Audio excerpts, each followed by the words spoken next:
You're listening to Cards to the Moon, a podcast about trading cards from both a collector and investor perspective. We hope you'll stick around for the ride as we take a deep dive into the state of the hobby, share some hot takes, hopefully some useful advice, and fun stories along the way. Hey guys, welcome back to Cards to the Moon. This is episode 270. My name is Clark from 5cardguys.com and 5cardguys on Instagram and on Facebook. Co-hosting with me as usual is Hyung of Integrity Sports Cards. John's away again for this episode, but he should be back with us next week. Okay, today we got another special guest interview that I recorded a couple weeks ago. His name is Michael Dault, and he's the director and producer of a documentary film called Hobby Hustle. And it's going to be available to stream on Amazon and on Apple TV starting February 16, which is just a few days from the time this episode gets published. Now, I said this already in the interview, but if you're into the hobby, I think you'll really enjoy the film because the storylines and the people in the film are pretty relatable, right? For example, he follows one collector and his dad who fulfilled their goal of opening a hobby shop, which I'm sure many of us dreamed of doing at one point. Just right now, Hyung and I were talking about, the potential of opening up a hobby shop, dreaming that into existence. There's also a family that found a super valuable collection in the attic from 1909. That's a teaser. And it's another thing many of us dream of experiencing, going rummaging through your garage or whatnot and finding hidden treasure, that's all of a sudden you find out it's worth thousands of dollars. So there's that storyline. And there's one storyline about something that I hope many of us don't relate to, but a person convicted of forging fake autographs. But it deals with the topic of fraud within the hobby and, just the experience of getting ripped off. Something, unfortunately, I'm sure, again, many of us have experienced at one point. Also, interestingly enough, to me anyways, the sports card radio guys are in the movie. They're pretty polarizing within the hobby. So yeah, I just asked Michael why he decided to include them in the doc. So that's nice. Was an interesting conversation. Anyway, stay tuned for that interview. But off the top, let's talk about this new technology. It's a new innovation that Topps is incorporating, I believe, in this year's Topps Diamond Icon set. And they're calling it liquid silver and liquid gold, right? And it's a unique design, and I think it just makes the image pop. It makes it appear 3D. Right. So, Hyung, I don't know if you saw the Topps Instagram and they kind of featured it. Yeah.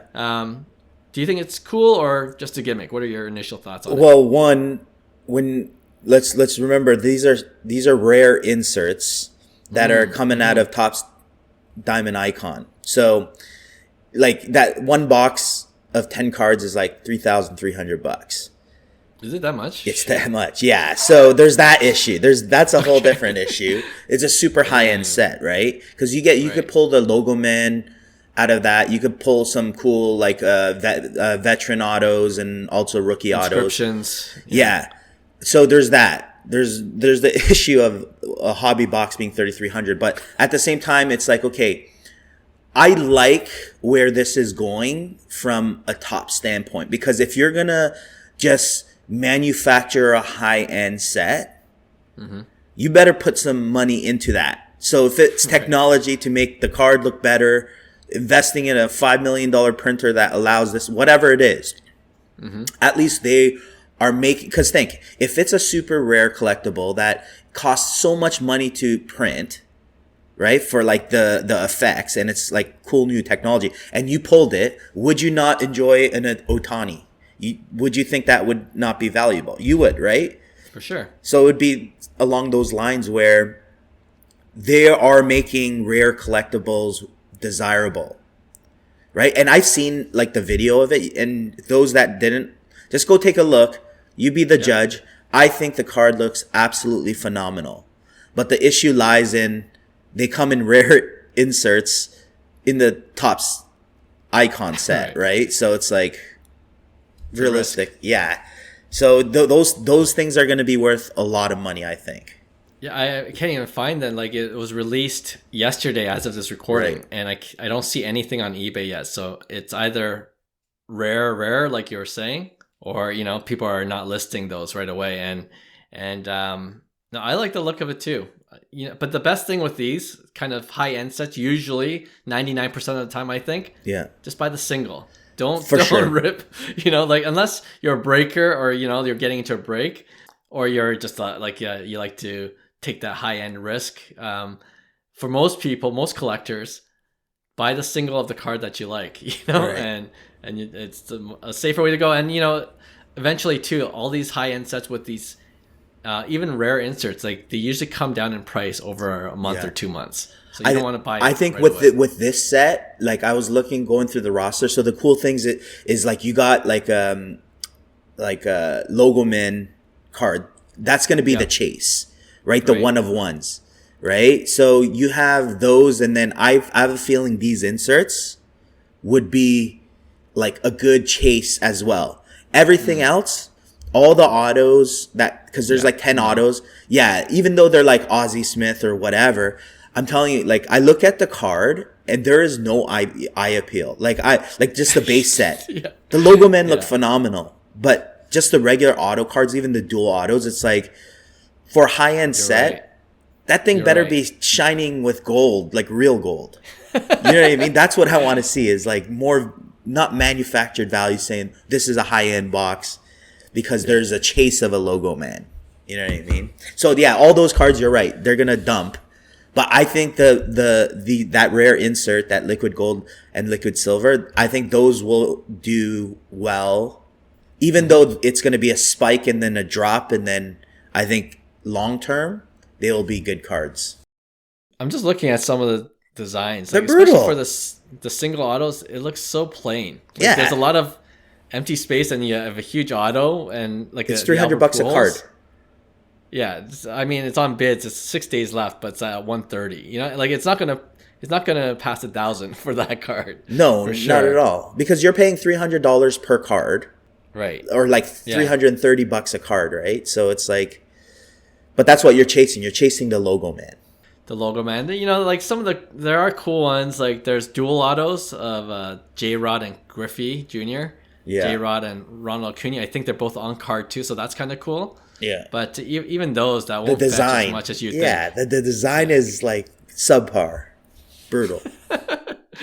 So you're really going after the logo man and these new liquid silver, liquid Yeah, gold. that's it. Yeah, no, for sure. I was gonna also say that it's also a good business move by Fanatics, right? Like, it's kind of like Topps Chrome Update. Right. Before MLB debut patches, who wanted those really? Right. Now, they make the box like desirable, and I Right. think the diamond icons, if they're liquid silver, I'm not buying a box. I didn't even consider buying a box even before knowing what the price was, because like I don't want those cards. Yeah, exactly. You know what I mean? You're better off, shopping $3,000, waiting for liquid gold or something like that, right? For sure. So yeah, now I could see how some people who like the element of the chase, they might, if they could had a few thousand, they might buy a box of Topps Diamond Icons because of the chase. But yeah, and going back to it, and I was thinking about it, and then I know what everybody's thinking. It's like, this hobby is ruined, blah blah blah. Like, hold up, because I think there's a huge demand for it still. Because people who collect high end stuff, who want the logo man chase, Right. like, this is a perfect set for them. It's not meant for just a regular collector.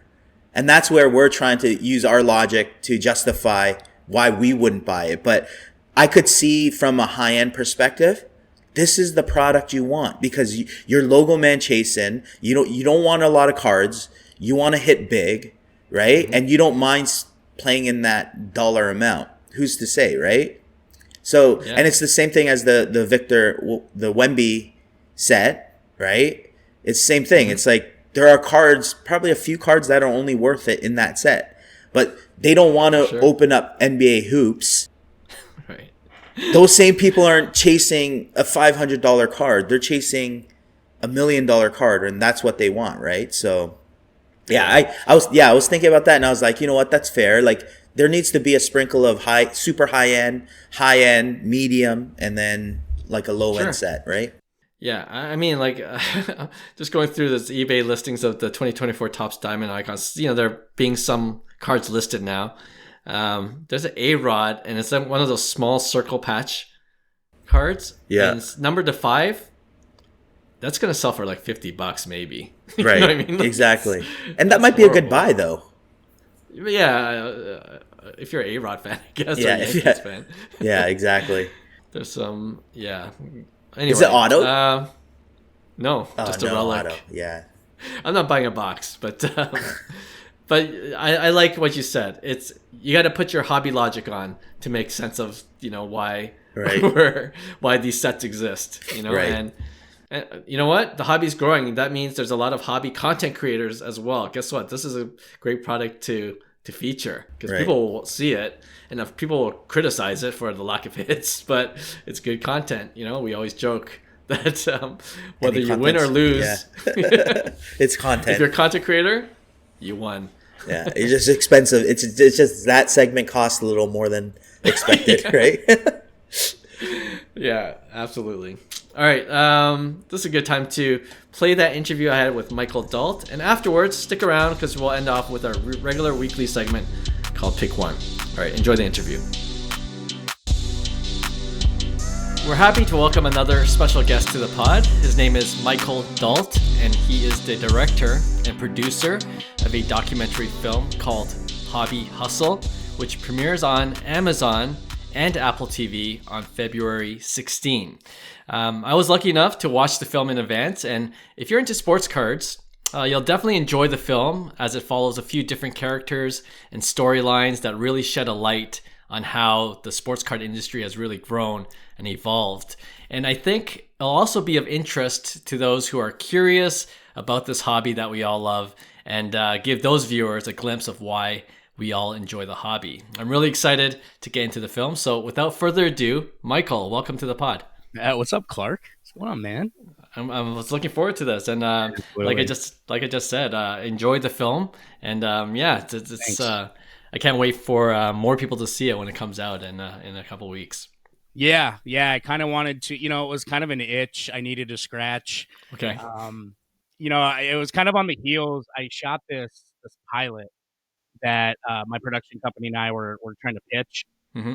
And it massively failed. Like nobody took it. Really? They liked the idea. Yeah, it was like a post-apocalyptic okay, kind something of different. Western, and those are kind of out now. The Walking Dead. Those are kind of not the post-apocalyptic shows aren't really a thing anymore. So nobody took it, and I was thinking, I went back to writing. I do a lot of I'm an author, so I do a lot of writing, and I decided I was like, man, I want to shoot something, but I don't know how I want to do it. Yeah. And it was just this. I chose this project because I love collecting, and I just went for it. Yeah. Okay. That was really my first question before we get into the storylines. Yeah. If you were actually consider yourself a collector, or if the just the idea of the sports card industry was of interest to you. So you are a collector. Like, what have you been collecting for a while, or what's your story there? I've been collecting since I was 6 or 7 years old, maybe. Okay. So I still have cards I collected from way back when. One of the first cards I had was a John Flaherty, because I played baseball all my life, and I had a obsession with catchers. I love Mike Piazza, Pudge, Rodriguez. I mean, all those guys. But oddly enough, I'm a Detroit Tigers fan. Okay. So any catcher they had, Clark, I was like, man, I want this catcher. So my uncle bought me this John Flaherty. It was an autograph card. Yeah. And I didn't know how to take care of cards back then, So Sure. I would shove it in my pocket. Right. I'd take it everywhere with me. And from there, though, once my dad was like, hey, man, not cool. Because he used to collect too. And then, man, it was from there. It was just I started learning more about it. And to this day, I collect. I mean, I don't know if you go through this or if I'm sure other collectors do, where you stop collecting for a certain amount of time because life, right? Life gets in the way. And that's kind of what I did. I kind of stopped collecting for, a few years at a time, come back to it, leave it. But I've been, steadily collecting for like 10 years now. Okay. Yeah. No, I your story echoes a lot of our guest stories, including mine. How we grew up collecting, especially during a lot of us collected during the junk wax era, Yes, and then we all kind of stepped away, like you said, because of life, school, girls, whatever, other interests, and then we all came back within the last decade. So yeah, very similar story, and I'm glad to hear you're a baseball fan. Like we're from Toronto, so there's a lot of hockey, but if you listen to our podcast, we do talk a lot about baseball more than any other sports and baseball cards. But you guys have. I am a big Blue Jays fan. Aside from being the Tigers, I love that core that they have there. I don't want them trading Bo Bichette. I don't want them getting rid of. They need to sign Vlad. I mean, if you look at the projection of his numbers, he's only getting better. I mean, he had a couple like off years, not like Vlad type years, but when I see like these random trades possibly coming up, where it's rumored that he might be interested here. It's like, dude, stop. This is the core of your team. Even Bo Bichette, like that guy's gonna turn it around. Yeah. For sure. I love what they got going on in Toronto. I love hearing that. Yeah, and we need to extend Vladdy today. So fingers crossed. I mean, he needs to get like Soto. If he has a crazy year this year, like plays out of his mind like he did a few years ago, which I think he should have won the MVP back in 21. Mm-hmm. Not Ohtani, because Ohtani's offensive numbers were nowhere near Vlad's. But I will say he needs to get a Soto contract if he plays out of his mind this year. Yeah, I agree totally. We could talk about baseball forever, but let's get back to the film because that's why we're here. But I'm curious, did you have any do you have an idea of which stories you wanted to tell for this film, or was it more, did you find the right people first and then you just followed them around to see how their story unfolds? What was the process like? In the beginning, I kind of wanted to make a happy-go-lucky film, right? I mean, just kind of like a love letter to collecting. And it's not just baseball collecting. I mean, when you watch the film, you've seen there's various aspects. Right. But I wanted to show kind of like a love letter to it. And quickly I found out there is a bad side of it. And I thought, well, let me look into this more. And then I started uncovering a lot of stuff. And I said, well, and it came like there was a couple autographs that that ended up not being real from my collection. And I thought, you know what? I want to expand on this a little bit more. I knew a guy, I won't say his name, but he's from the east side of the state of Michigan where I live. Okay. And he's a big hockey collector, right? I mean, autographs galore. I mean, any jersey. I know there's a guy on TikTok who dresses all in like hockey, Toronto Maple Leafs goalie hockey gear for every game, which I don't know how he does it because it's hot as hell. But anyways, it found, I knew him pretty well. And looking at his collection, I remember talking to him and he goes, yeah, so I had an authenticator come in and all of my stuff is fake. And I said, whoa. Wow. Yeah. I mean, like the autographs, things like that were all fake. I mean, we're talking over $100,000 worth of product fake. And I crazy. Said, whoa, man. So that opened my eyes a little bit. I asked if he wanted to be a part of the documentary. He says no, because he was kind of embarrassed by it. Sure. And I said, I get it, man. I totally get it. So the stories I wanted a bunch of collector stories, but I knew I had to hone it in a little bit. Right. So I came across this article by Luke Wynn on Sports Illustrated. It was back in 2016, I believe, and it was about Operation Stolen Base with the Cliff Panasic story. Yeah. And from there, I'm like, this guy needs to be in the documentary. I want to tell his side. Yeah. And I want to kind of dig deep into that. So I got in touch with the FBI agent involved and the detective. We just kind of snowballed from there. Right. And then the other two stories, one we had an older man who had a collection, and he was a collector for like 80 years, and then he ended up passing away.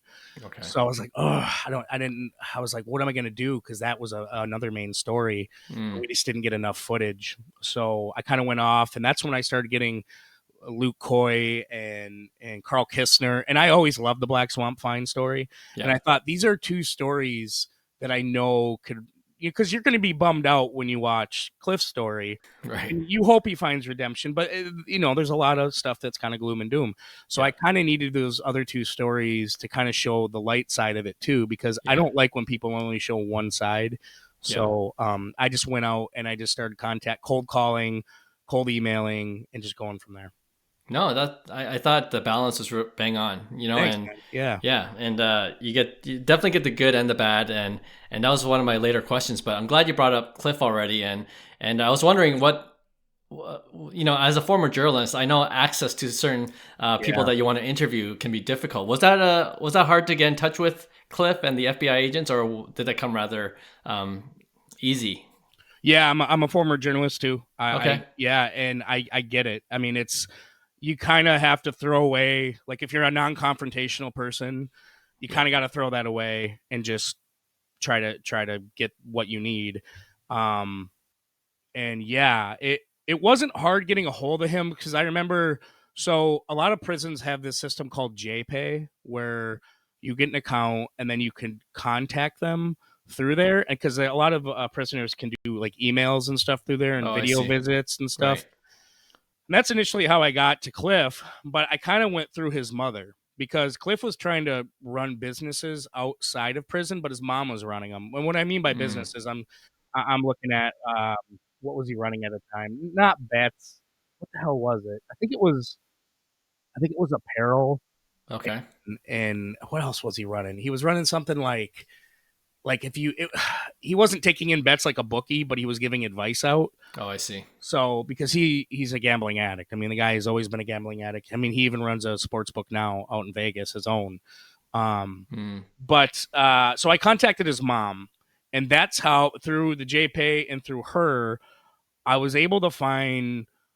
I mean, he was kind of interested in telling his story, and I think that's where we found common ground. And then what kind of was the sweetener, one of his best friends, or one of his good friends, who wasn't involved, they were kind of involved in the case, but not to the extent of what happened. Sure. I actually played baseball. I played Little League with the guy. Oh, wow. Okay. Which was just random, like small world, crazy. And from there, we just started talking. And, Cliff in the beginning was awesome to talk to.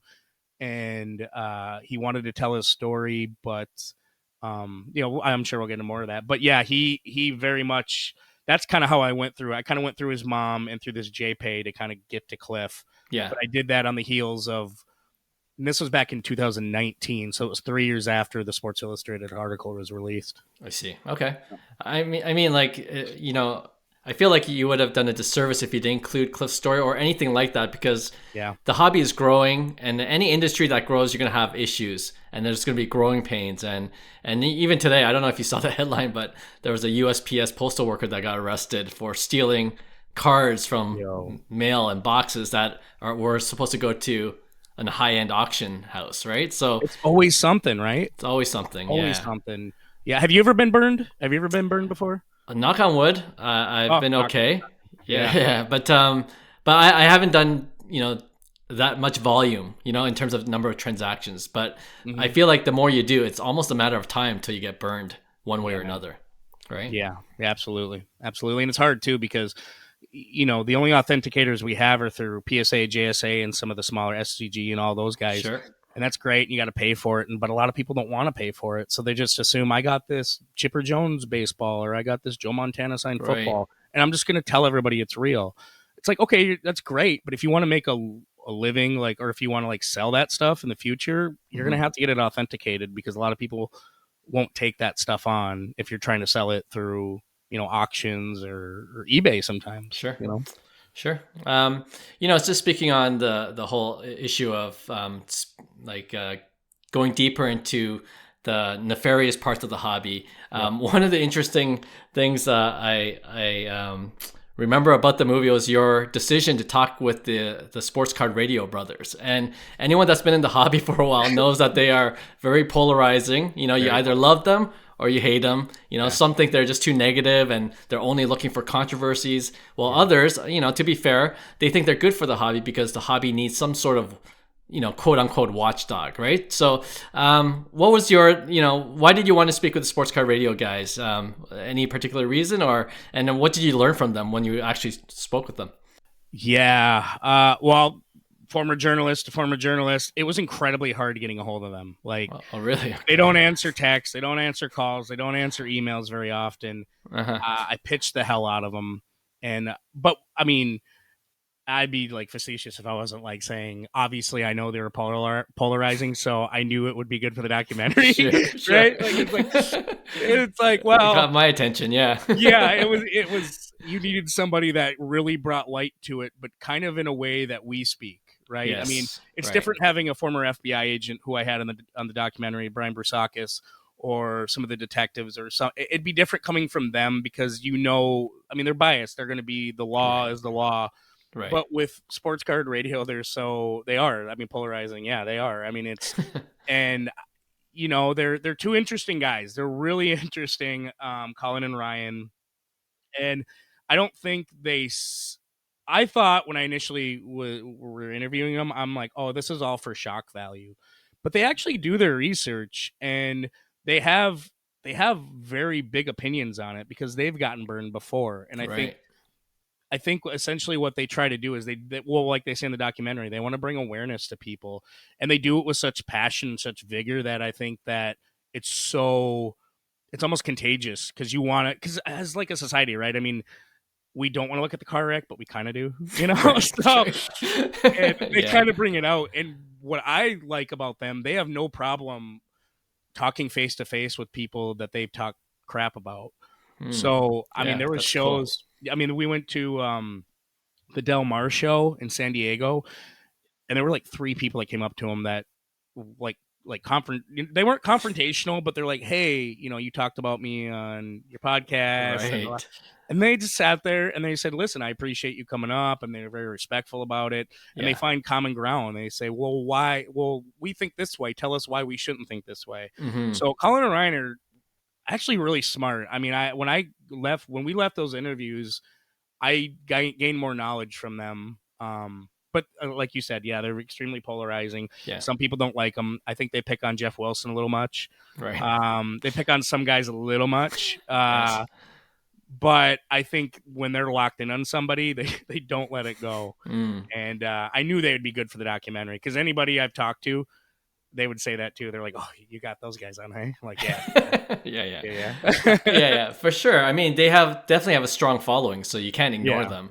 And I'm in one of those camps. I don't really gravitate towards their content. It's not my thing. Yeah. But at the same time, I respect what they do, and I feel like the film kind of humanized them a little bit. You know what I mean? Like you went behind the scenes, and they were able to at least talk, and not just in their persona, of their sports card radio host persona, so to speak. So yeah, I thought it was an interesting interview with them, and I think people will get value of just seeing how they are, behind the camera. Yeah, because a lot of people don't want to hear the gloom and doom of the hobby, and I'm one of them. I don't always want to hear about the gloom and doom, right? Because I think it's important for the next generation, to have to kind of approach it, right? Yes. With some happiness and some, we think of the nostalgia of it, and we want that to remain. But those guys don't always talk about the doom and gloom. I know that's what gets the big views on their channels, but when you do listen to them, they talk about like sometimes legit stuff, and I'm not always listening to them, but I mean, when talking with them, I mean, they're actually pretty down to earth guys, but I think they know their value, and they kind of know they're in with people, they know their audience, so I think they want that shock and awe a lot of times. Yeah. I mean, again, to be fair to the sports car radio guys, like the content we naturally gravitate towards are the more doom and gloom stories, even if you're not into them. Like for example, I always say this on the pod.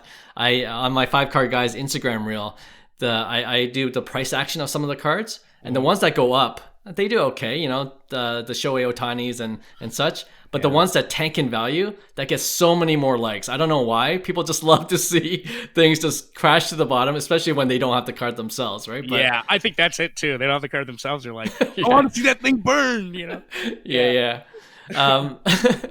But you know what? You do focus also on the positive side of things, and you actually start the film with Luke, which I thought was an inspiring story. Yeah. Luke, who was 19 years old at the time you were filming, and then his dad was there, and his cousin, and they were all kind of building this sports card hobby shop. And it's when I was watching that scene and was watching their story unfold, um, it was just a stark contrast to what happened when we grew up during the junk wax era. Yeah, When man. the bubble popped, all the stores just started shutting down. Yep. And even to to the point where when I got back into the hobby about 8, 9, 10 years ago, Yeah. there weren't a lot of shops in Toronto, in the area where there was one or two that were still up, and now fast forward to today, there are definitely more choices, more hobby shops, more bricks and mortar stores, which Yeah. is amazing to see. So is that kind of what you wanted to show with Luke's story? Just this, Yeah. really this growth of the hobby right now. Yeah, and I think that was on the heels of COVID.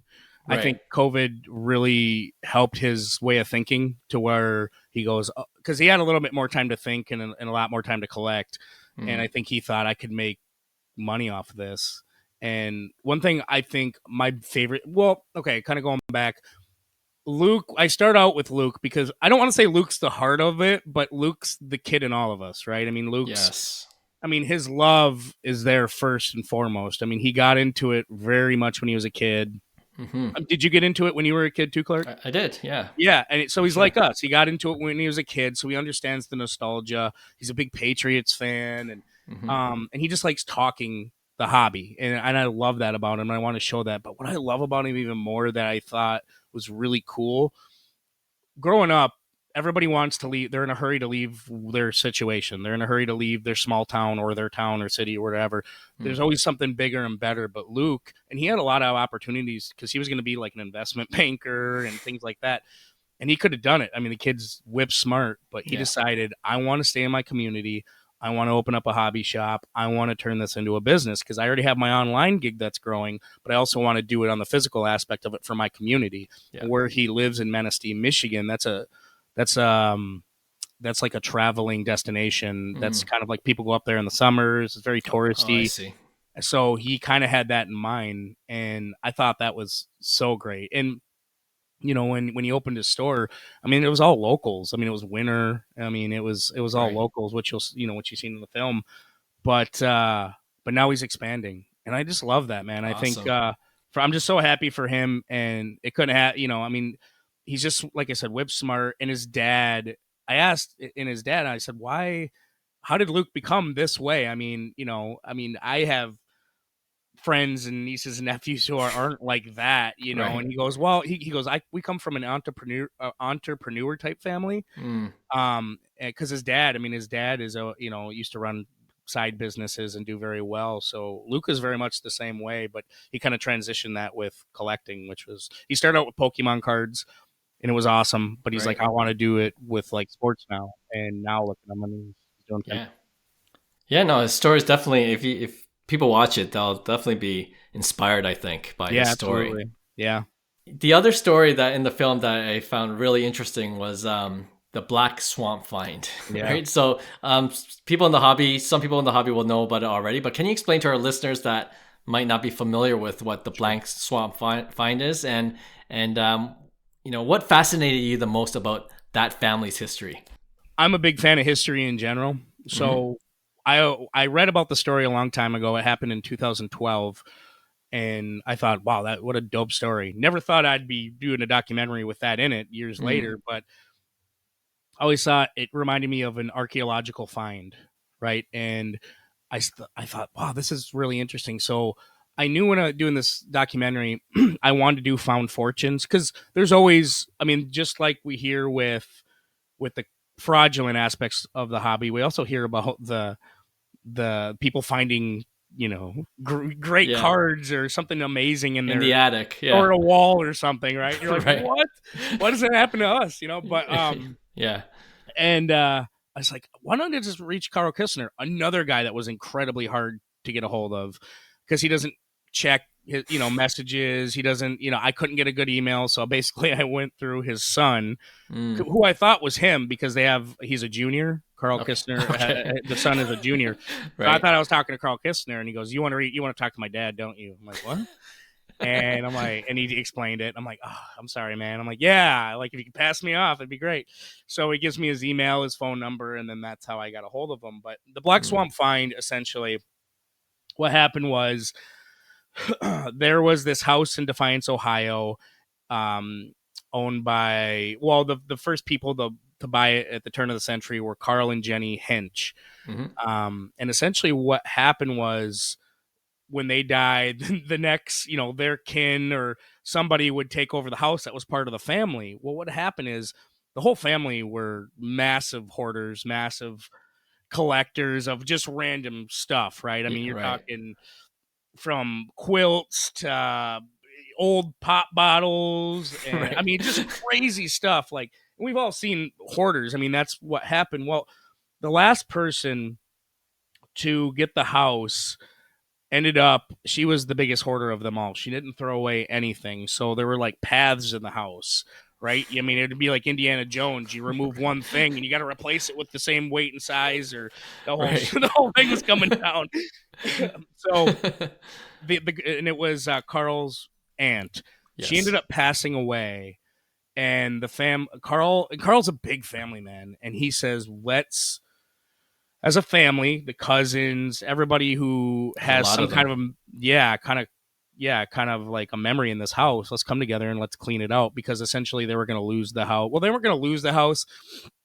They were like, okay, letting it go. I think they were just going to, I don't know how the real estate aspect of that happened, but they knew the house, they just didn't want that to keep the house anymore, essentially. Right. And it didn't really have great property value other than the footage, inside. the yard. Yeah. So they decided we're gonna go clean it out, and we're done with. We're gonna close this chapter. So it took forever. I mean, they did it in teams. People would come up from Florida and Texas, California, Colorado. I mean, all over this family, cousins and nephews and nieces.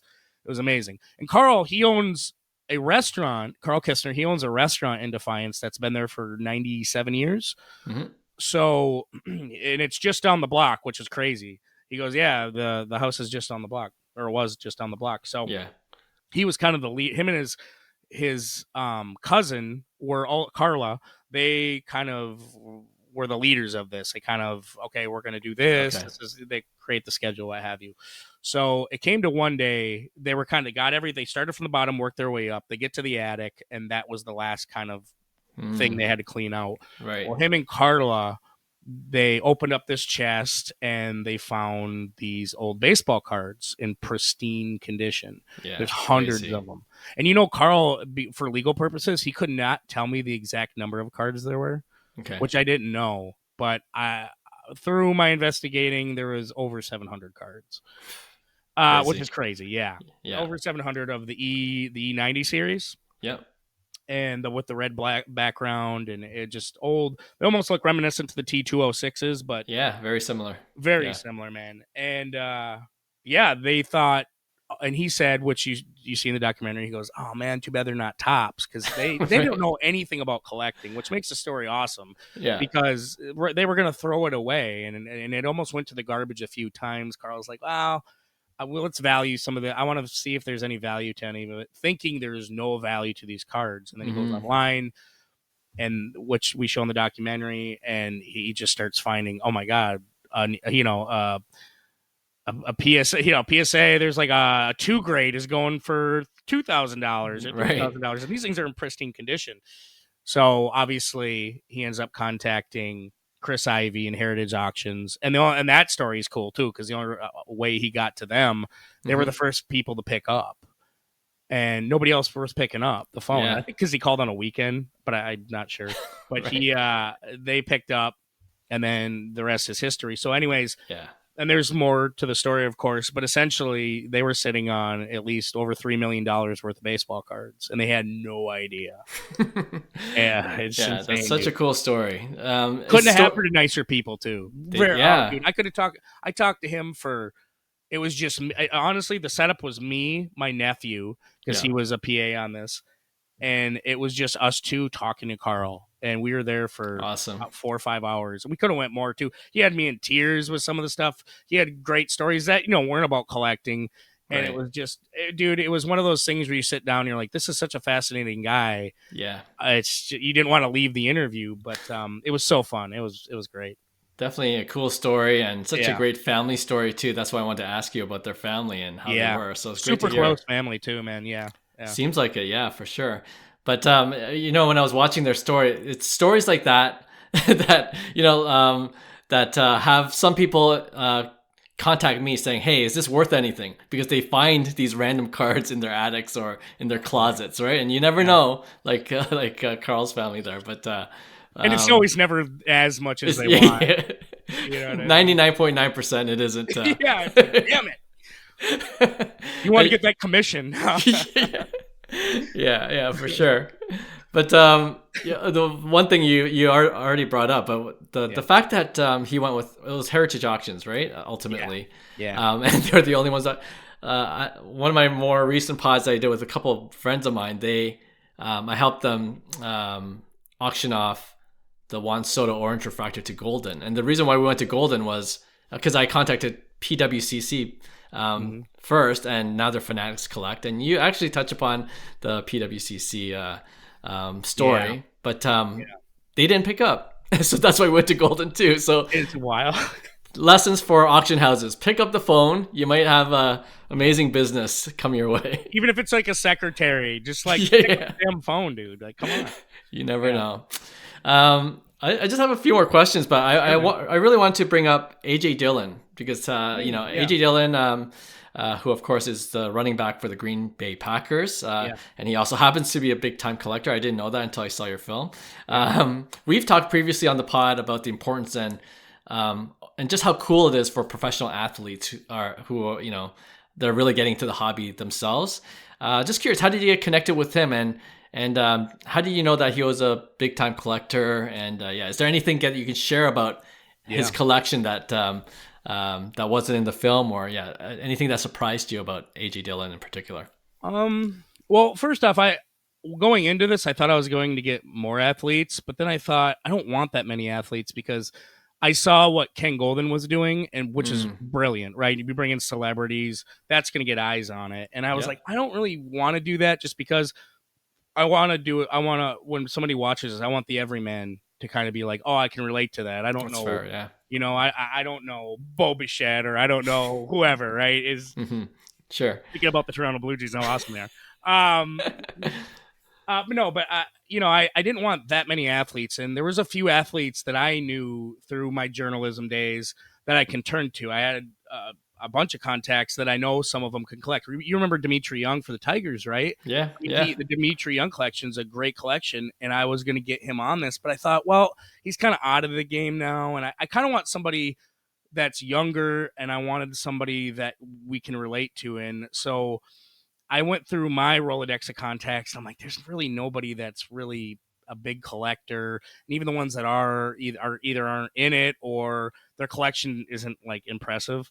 So I literally just Googled, right, like athlete collectors, and I came across was it Loopy?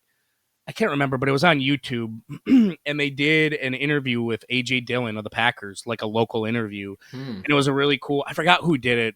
Forgive me for not remembering, but I don't know who he did it with. But it was really. I noticed he was just like this big time collector, and I thought, oh, that's interesting. I said I'm going to try to make this happen. And the thing was, I bought a house up in the Upper Peninsula of Michigan, and I thought, well, in the meantime, let me go to Green Bay, which is literally an hour away, and see if I can make this happen. But I'm not just going to show up, right? So I thought, well, let me get through his contacts. So it's kind of one of those talks to agent, talks to manager, kind of, and I hate that. I freaking hate it, dude. Because you're just kind of sitting there waiting for the reply back, like you got nothing better to do, And I got in touch with his manager, Tom, who was a really nice guy, really nice guy, who's his best friends with AJ Dillon. Cool. Good. It's good when the manager's friends with the person because they know their interests the best. Yeah. So, and I said, listen, I'm shooting this documentary. I kind of gave him like an elevator pitch. And he goes to me, and we're, on the phone, and he goes to me, he says, well, before there was a couple other people that came to do documentaries before, and then they would like interview us, but they wouldn't keep us, like we wouldn't even be in the documentary. And I'm like, oh, like that sucks. Or they do like segments. It'd be like a online show or something. Right. And he goes, yeah, they wouldn't really use our footage. And he goes, are you going to, we'll do this as long as you have him in there. I said, of course. Like, okay, yeah, of course. So Yeah. set it up. I spoke with AJ, super nice guy.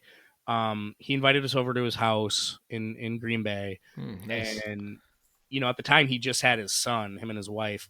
So it was funny because she'd need help a lot. So when we got there, we went into the basement, which is basically his man cave. And he kept on having to go back upstairs to help his wife, which was totally fine, right? What are we? I mean, I'm not going to be like, come on, man. Yeah. Be professional. No. Yeah.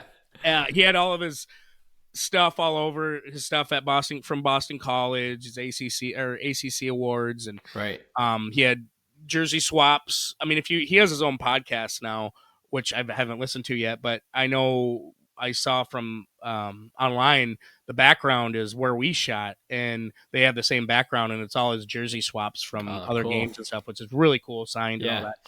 So we get down there, and I knew exactly what I want.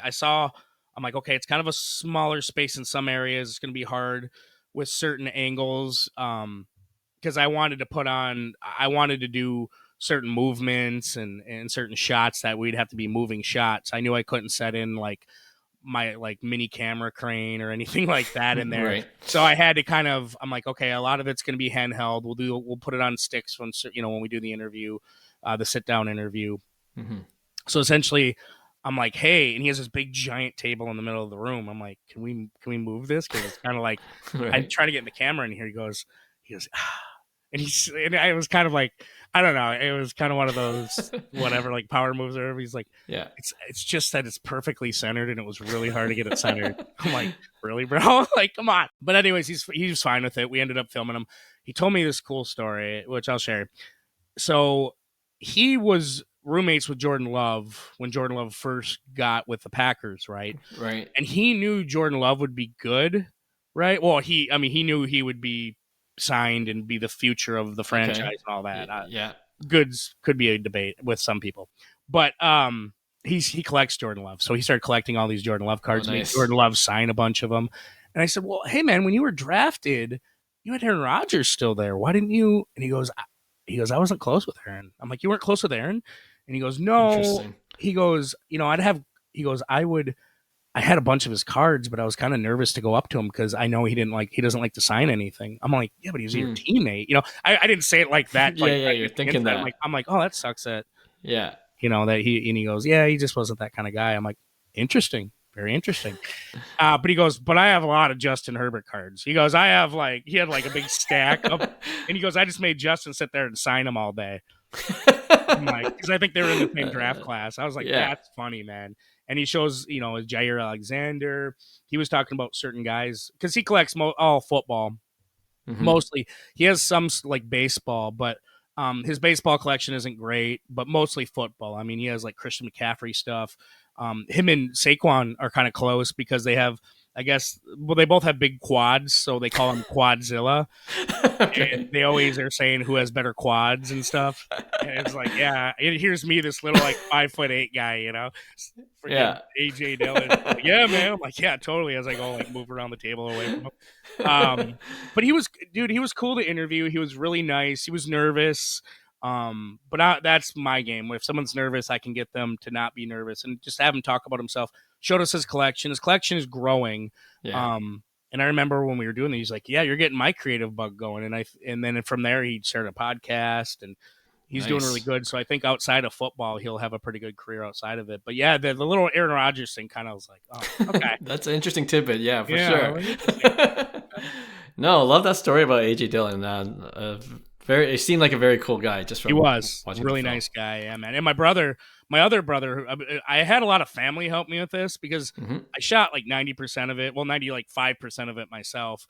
And then there was a couple shoots where I would hire out like, hey, I need this, like a remote team to do these extra shots and what have you. And they did fantastic.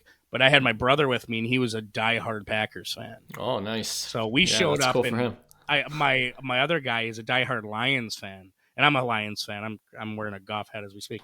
Right. So we walk in with Lions jerseys, which was hilarious. And he goes, shakes his head, and then my brother goes, "So which you guys? How you get?" And this was, he goes, "How how you think you guys are gonna do this year? This is as we were leaving. He goes, Yeah. Super Bowl, baby. I'll see his wife call in the background. She's like, Age, can you? And he goes, I gotta go. Hold on. Maybe. It was funny. Oh man, professional athletes they're human too, you know. Yeah, they are, dude. They really are.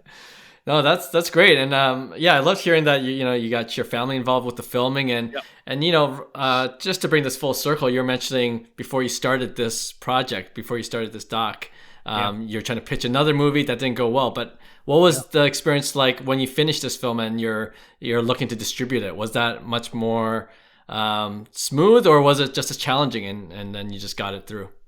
Yeah, man. Well, I'll tell you one thing. I hate asking for money. I hate it. I hate when you try to make a film, you need investors, right? If you're going to do it independently, or if you're going the studio route. I don't have that clout. I'm an unknown. Nobody knows who the hell I am. So it's really hard getting those meetings. So you kind of rely on other people to help you get those meetings.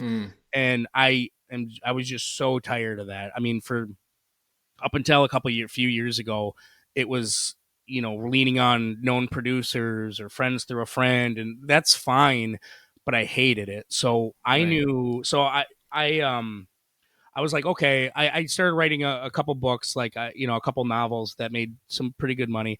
So I was like, I'm going to put that towards my next film, not knowing what it was going to be. And then as soon as this documentary started materializing, I put it all into this. I was buying equipment. I bought a bunch of stuff, and I was like, I'm going to do this completely myself.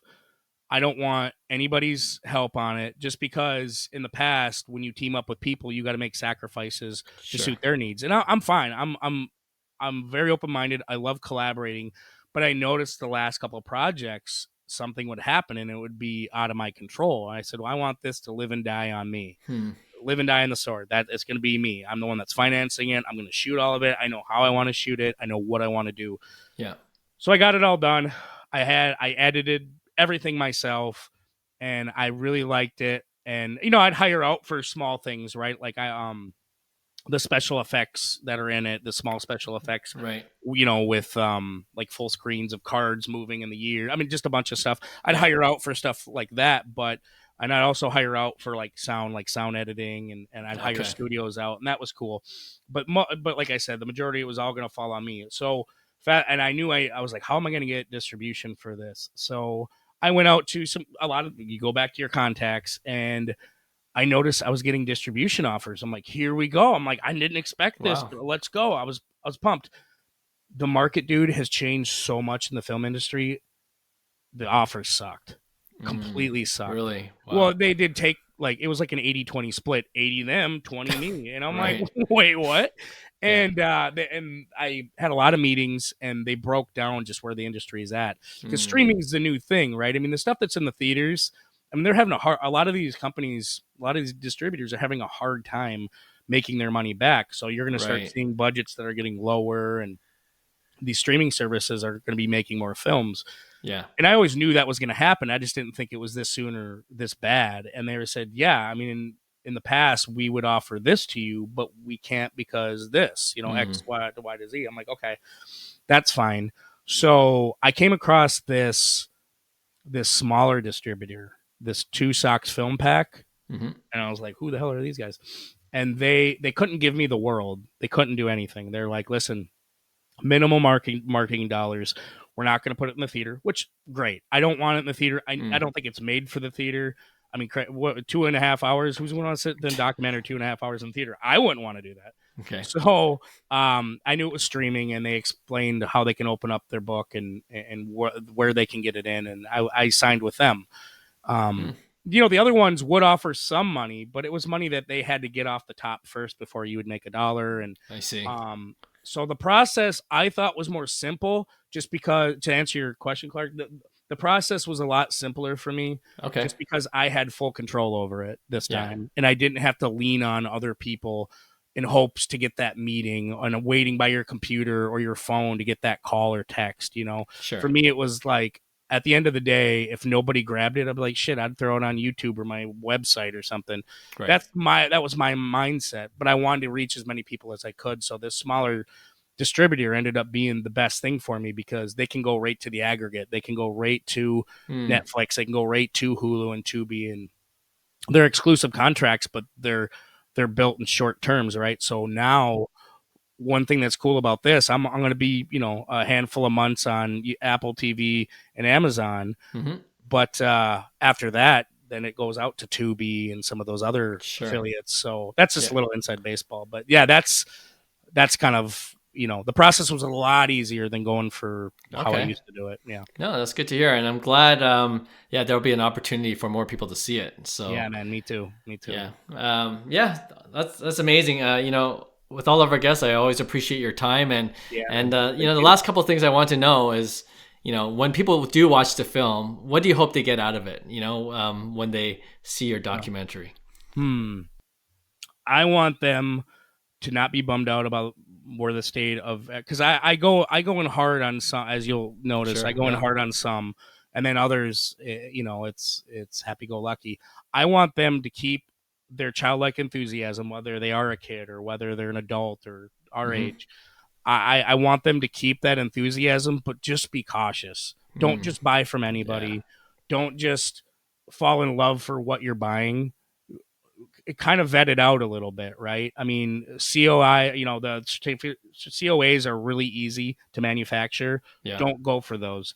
Look at who's signing. Look at the buyer. So I want people to come away with this loving the hobby, but also understanding that it's not all sunshine and rainbows, that they can easily be burned if they're not aware. And for the parents that are buying stuff for their kids, because the kids have no control, be cautious and still let them love the hobby and be in the hobby, but also let them be real about it and say, hey, the signed ball is great. That's for $300, but I can't guarantee that that's who signed it. Let them know, There's that line in the film that kind of haunts me a little bit where Cliff says, let them be oblivious. I have my own thoughts on that, but I will say I don't think that's smart just to throw that away and just be like, just let them think it's real. I don't think keeping people in the dark solves the larger problem of what's going on in the hobby. No, and I think, watching your film, I'm sure many people will learn a lot about the hobby, and I agree with you. If you're oblivious to some big things, you could definitely be taken advantage of. So that's something you want to be careful of. Absolutely. Yeah, and I'll end off with this. One of your opening scenes from the film was footage from Chicago at the National. Oh yeah. I haven't been personally. Obviously, you have to film it, and hopefully 2025 will be the year that I can make it out for the first National, which is coincidentally back in Chicago. And I was wondering, is there anything you can tell me about it in preparation for the biggest sports card show in the world? Okay, it's great. Okay. Well, I love it. The shots you've seen in the film, they were a mix of 2019 show and 2023 show. So I will tell you this: when you go in, it's like I don't know. Have you ever been to New Year's Eve in New York? I haven't been, but I've heard. I haven't. No. You are going to be treated like cattle. Okay. Everybody wants to jump in there right away and go to all the tables and see the good things. I think you kind of sit back like Walter Payton and let that line go down before you dive over the line. Right. Because everybody goes in and it's just a madhouse. Okay. Everybody feels like they need to get there right away when it opens, because essentially what they do is they have, so the first day they let the vendors, they let all the people who are going to be at the tables in there, and then the one with special passes, they're the one, the VIP passes or whatever, they get the access early on. And if you want to spend the extra money, great, do that. But if you don't, I'd wait about an hour or two, let that thing die down, the initial opening of before you go in, because it is a madhouse and you can't see everything you want because every table is full. And then it starts weeding out, and then you start seeing people going to the tables they really want to go to. But I'm going to tell you, you're going to love it.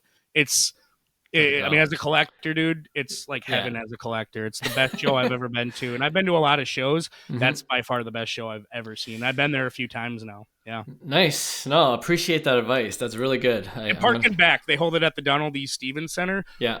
go to the parking garage that's connected to the center, because going across the street, you're going to pay ridiculous amounts of money where you can get deals, better deals. That it's not really that much parking, and you can get spots a lot faster, and they have the connections like to the elevators that go right there. So always park in the back. Yeah, man. Okay. Appreciate that too. Yeah, dude. Yeah.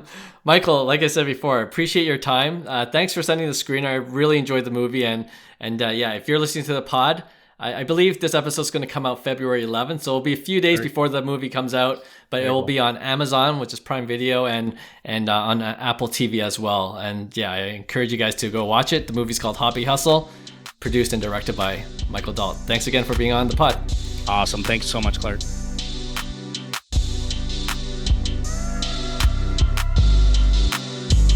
All right, so I really appreciate that interview from Michael Dault. I'm glad he reached out to us, and again, it's gonna start streaming on Amazon and Apple TV February 16. Definitely check it out, and I think you guys will really enjoy it.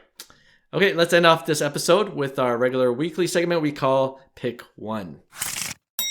As usual, Hyung, do you want to start things off for us? Sure, I'm gonna obviously stick with baseball. If you know me, I like to stick with what I know, but a couple interesting recent, I guess, high-end Bowman Chrome sold on some veteran players, and I wanted to see where you would go with it because, one, Mookie Betts, obviously one of the highest. He would be the second closest to Trout in terms of active WAR leaders, potential 100-plus WAR in his career. Not many outfielders are in that category. So I think there's a lot of potential with Mookie cards. He just never gets hobby love.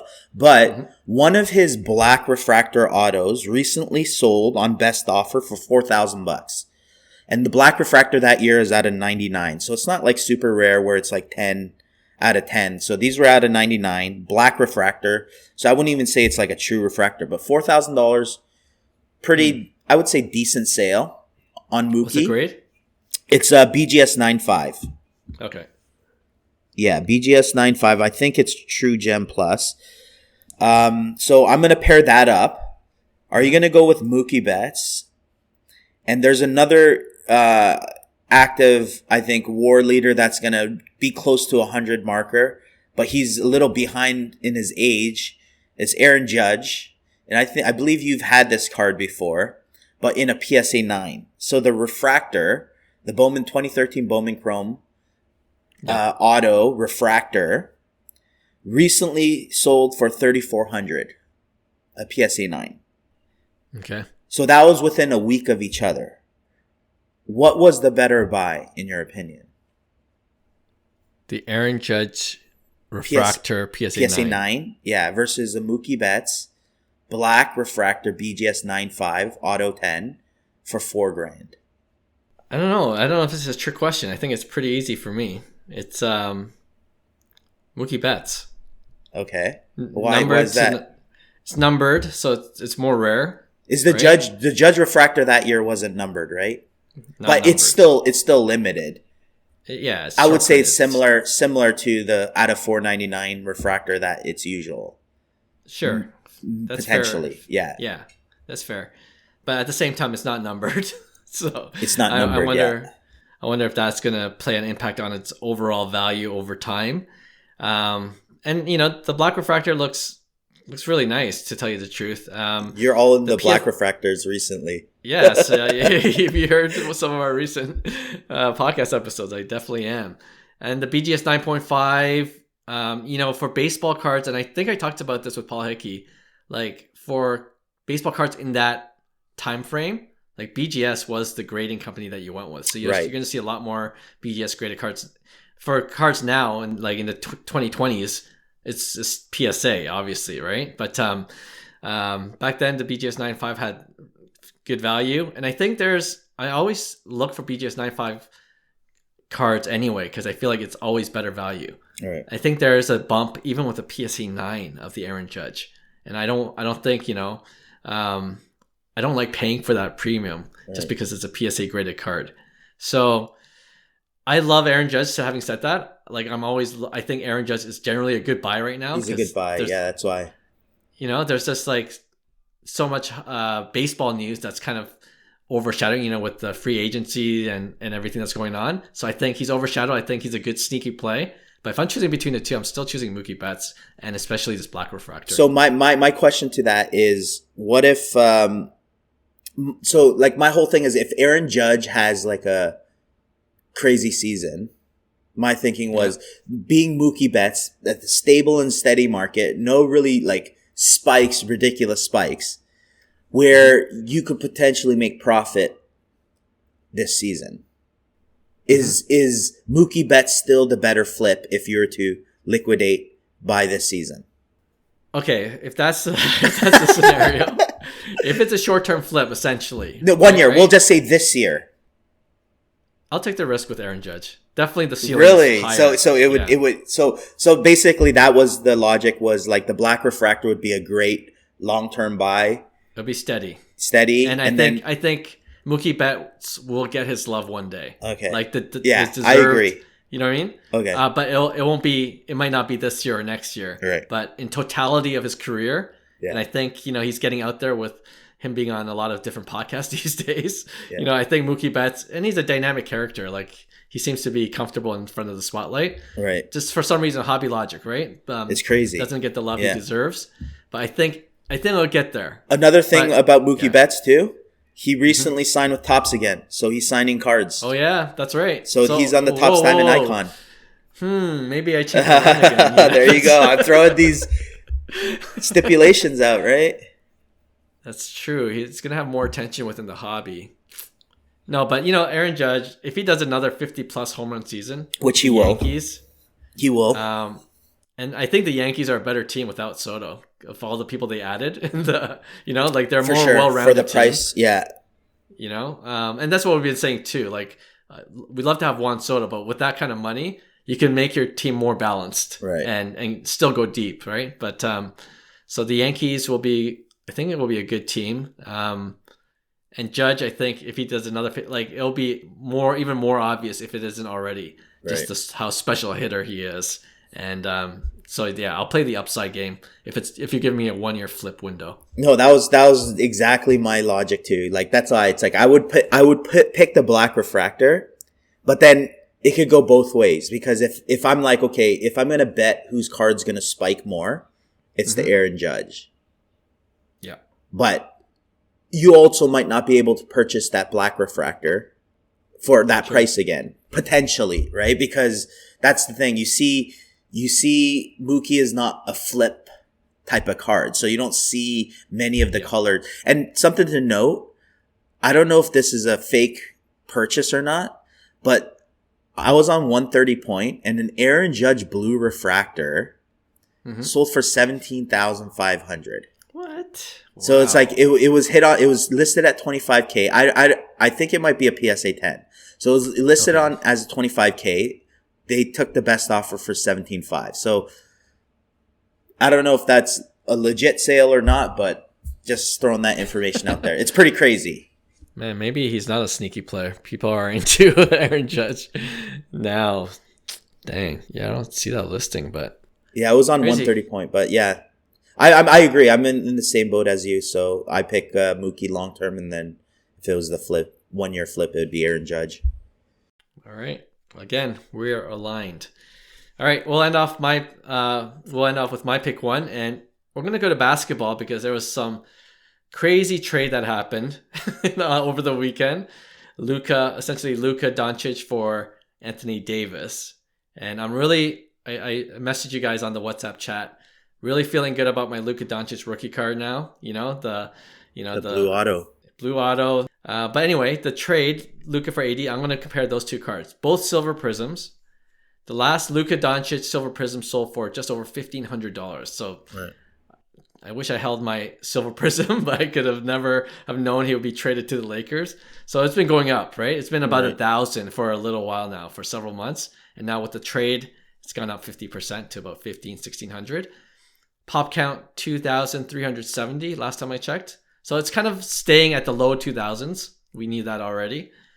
Would you choose that Luka Doncic Silver Prism PSA 10 or the Anthony Davis Silver Prism PSA 10 that's also going for $1,500? Pop count is 34. 4. Wow. Oh man. This one's tough because when I heard that trade news, I was kind of like mind blown. But then thoughts started running into my head where it's like, can Luka and LeBron coexist? Like they're both like guys, they're dudes, right? So there's that. And then it's like maybe Dallas actually long term might do really well in this deal, right? So those thoughts were coming in my head, and I knew that Luka was a sell like at that point. At least like the silver prism. That's the first price I looked at. I'm like, oh boy, here we go again, right? It's like, can the pop count sustain itself? And I don't think so.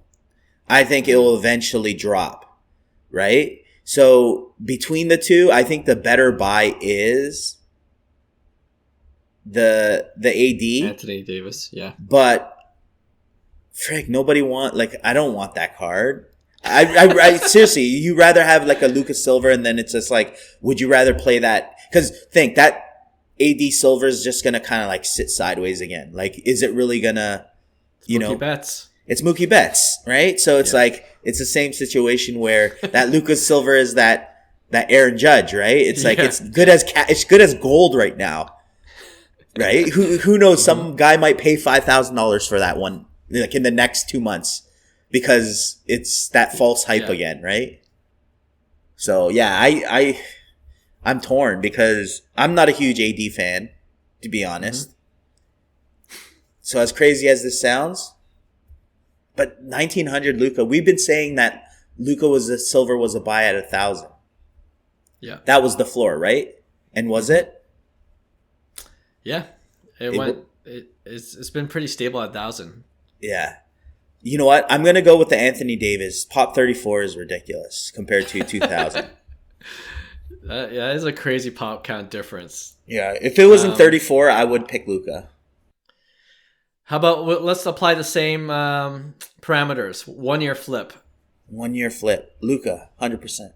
Okay. I think we're it's funny how things worked out. We didn't plan for our 1v1s. Yeah, it's the exact same situation. The same logic that we're using to choose the cards that we did, 1 year flip, I'm going Luka. If the Lakers go deep, that card can go closer to 2,000, I think. Right? For sure. If they don't, then it's going to come back to closer to 1,000. So there's that volatility. Where AD, there was such a low pop count, 3,400, it's just going to be sideways until he retires at some point. But it would be a good long-term buy. Sure. Yeah. There's only 34. There's only 34. Yeah. All right. We'll end off the episode here. Thanks again to all our listeners and subscribers. We appreciate you guys. If you hadn't given us a positive review and you enjoyed the episode, that'll help get more attention to the pod. And again, we appreciate you guys. And we'll have a brand new episode for you guys next week. Talk to you then. Bye. Hey, thanks for listening to Cards to the Moon. We'd really appreciate you subscribing to our podcast wherever you listen to your podcasts. And you can also connect with each of us on Instagram at 5cardguys, or you can follow Hyung at Integrity Sports Cards, or John at TradeU at Recess. You can also check us out at 5cardguys.com. Thanks again, and hope to connect soon.